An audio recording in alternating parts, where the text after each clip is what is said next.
Spirit is pushing me to get started.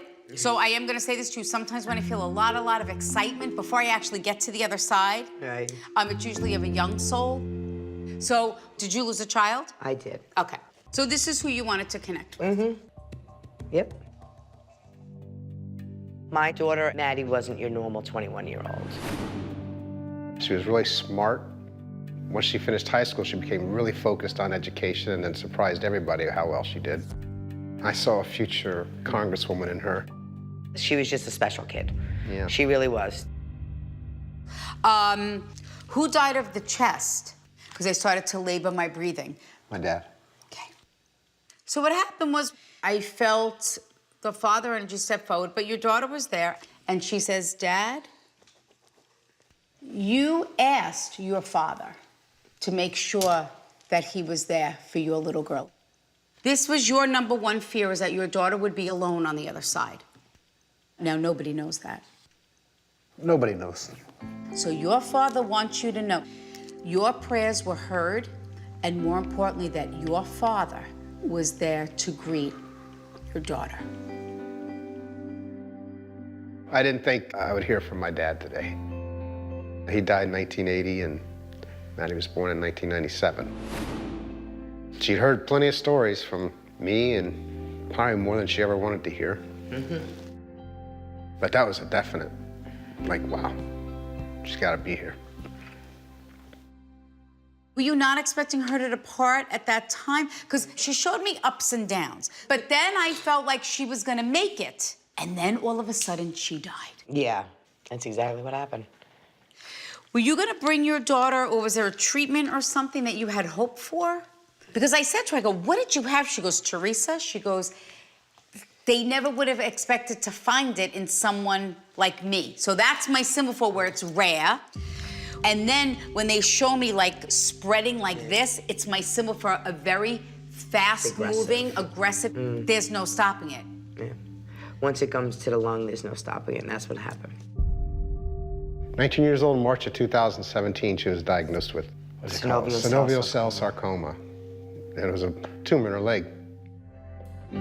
Your daughter says, I wouldn't have traded my life for anything.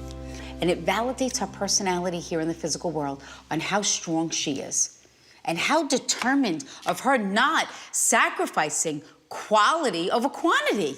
That's what she said. Remember that? Yeah. They're both for quality, not quantity. She says, so if you say, what if we found this sooner? Oh, I say that all the time. She says, what it would have affected would have been my quality of life, not my quantity. That makes sense. 2 weeks before she passed, right? Yes. She rode a zip line. She had a scooter because she couldn't get around because she couldn't breathe. So you take the scooter to the top, and then she rode the zip line down. Yeah. Even the doctor was like, you did what? You did what? She showed strength that I've never seen in another person. Do you find change, like dimes and pennies and quarter? I have shot glasses filled with dimes that I find. I was complaining this morning about her brother, and I look down, there's a dime. Perfect. That's a sign, and you know that from your daughter, that she is with you, but more importantly, that everything is going to be okay. Do you understand that? Yes. Your daughter's soul is so strong and validating. Everything that happened, especially in that last week, was to leave you with the gift in knowing that A, she's okay. Your daughter just said, and she said, Teresa, I want you to look at both of my parents.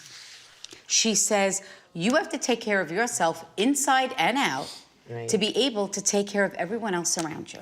That's true. Because she's wiser than all of us. Yes, she is. The fact that your husband and yourself trusted me with the soul of your daughter today means the world to me. And your daughter did an amazing job at validating that she hears you, because her soul is so strong. That was a pretty amazing experience. It really was. I really can't thank you enough for setting this whole thing up. I have a great support system and a wonderful husband, and it's just so awesome. Patty? Patty? Oh my God!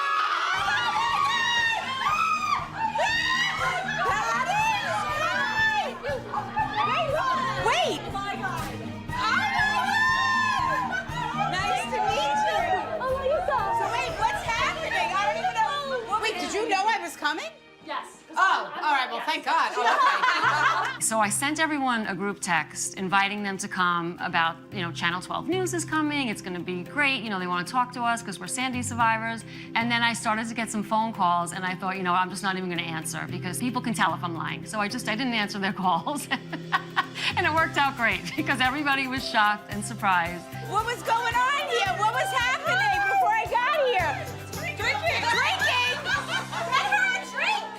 So should this be the episode where I try to channel spirits after a glass of wine? Yeah!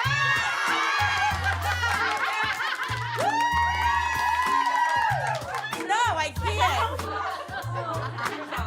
When Teresa walked in, I just screamed, cried, and was so happy. Now, I just had visions of, with every message, that's Livy, you're gonna go, oh my God! But I love it, it's so Long Island, right?